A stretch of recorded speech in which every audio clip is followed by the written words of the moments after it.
Hello everybody, welcome back. This is your friend Trickman01. I do want to apologize for not putting out a video last week. Thanksgiving holidays here in America are one of the busiest times of the year for me. I, of course, work in retail, meaning we were put in a lot of extra time that week. So I do apologize for that. But that also means I really haven't had the time to look at my world, so I don't have a lot of progress to show you guys to take up an episode. So what I decided to do this week is show you kind of what I designed here. These are three different versions of the same device, and I'll get to that in a second. So basically, when I got some time off, I was watching Etho's latest episodes of the Minecraft server, and in those episodes, he is working on a arena, a PvP arena, and one of the things he's going to do with that is add capture points. So I kind of took it as a challenge to me before his videos came out to design how I would do a capture point in Minecraft. So this is my first design. It's functional. Basically, all of these are for offensive, for games with offensive and defensive teams.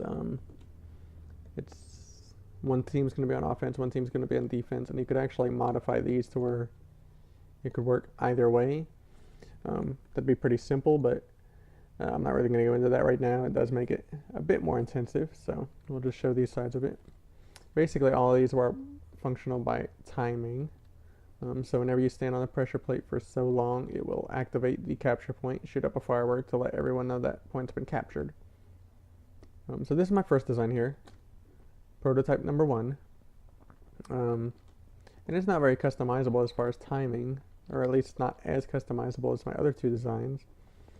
Basically, the way that works is you stand on this pressure plate, activates the redstone clock, moves items from the dropper to the hopper, and while you're also standing on the plate, it turns on this repeater here so that the items won't move back to the dropper. Unless you stand off of the pressure plate, then it starts to reset the time. Then it uses comparators and stuff to measure the signal versus the signal, and I'm not really going to get into it because it's not a very efficient design, but yeah, that's how that one works. So again, if we just stand on it and watch it, it is a functional design. Let's see. Let's go ahead and take a stack out to make it a little, well, no, that won't work either because of the comparators. But anyways, so how you guys doing? We'll wait for this. You guys seen any good movies lately? Just be a few more seconds. And then as soon as all the items move from the dropper to the hopper, it activates that and shoots a firework. And then it stays captured until you reset the point.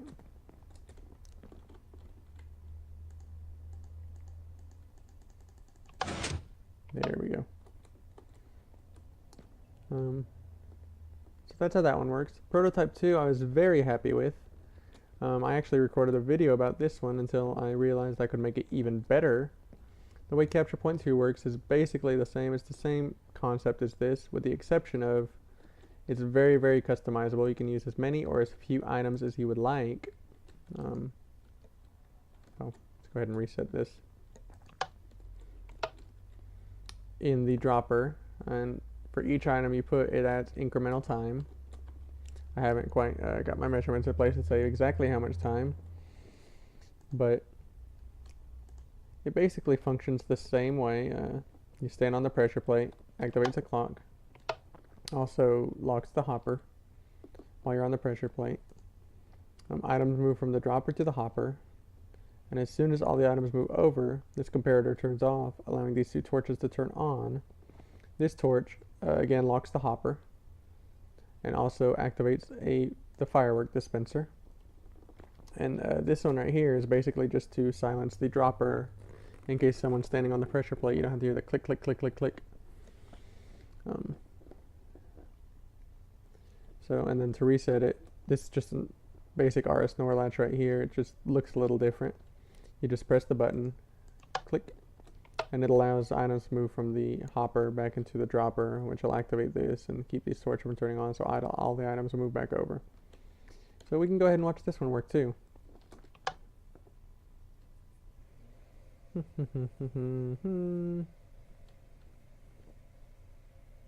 I put 50 items in here. So there it goes. So now everybody knows that point's been captured. So I actually had a video and everything out about this design. I was very, very happy with it. But then I thought to myself, you probably don't even need a dropper. You could probably do this with all hoppers and make it completely silent with the exception of the sound of the pressure plate and the firework. So that's when I came up with this design. So let's just look at the real estate on these designs. You can see this one, quite a bit of real estate. Prototype number 2, not quite as much. I would say this is probably fairly compact. You could use it in most situations. Prototype number 3 is tiny. And so the way this one works, you don't need a clock. You only need 1 comparator, 2 repeaters, 2 torches, dispenser, 2 hoppers, pressure plate. So this is probably as good as I'm going to be able to get a capture point in Minecraft. So the way this... Oh, I thought that torch broke for a second. The way this one works is you can see I have a repeater and a torch. When the torch is on, while the pressure plate is unpowered, this torch will be on and it'll keep all the items in this hopper. When the pressure plate is depressed or being stood on, it'll turn off the torch, turn on the repeater, and it'll allow the items to move from this hopper to this hopper, but not back. Wait. Yes. And so when all the items move from this hopper to this hopper, this comparator will turn off, activating the torch, which will activate the repeater on the other side and then not allow the items to move back till you hit the reset button right here. And then the other thing this torch does is shoot out the firework to let everyone know the point's been captured. I am very, very happy with this design. If I were Etho, this is the design I'd want, but Etho is probably going to blow us away with something completely cooler. So let's go ahead and watch this design in action. Oops, get on the pressure plate. You can see it's working exactly like it's supposed to. The items in the other hopper are not moving back. And after all the items are moved from one hopper to the next, it will shoot the firework. And then when you get off the pressure plate, the point stays captured until the reset button at the end of the game.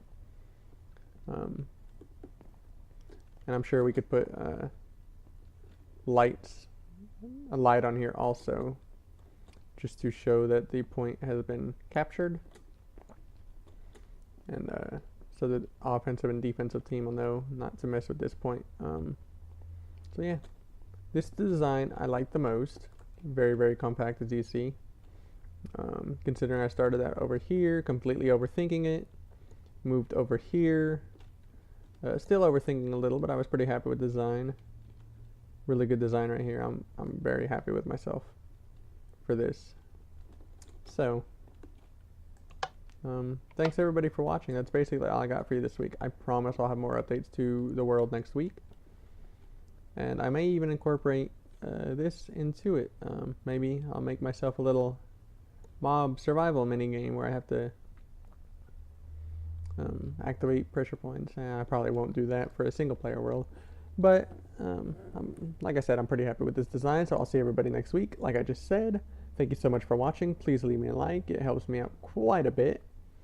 And I'll see everybody next week in the survival world. Alright, thanks so much for watching. Again, bye-bye now.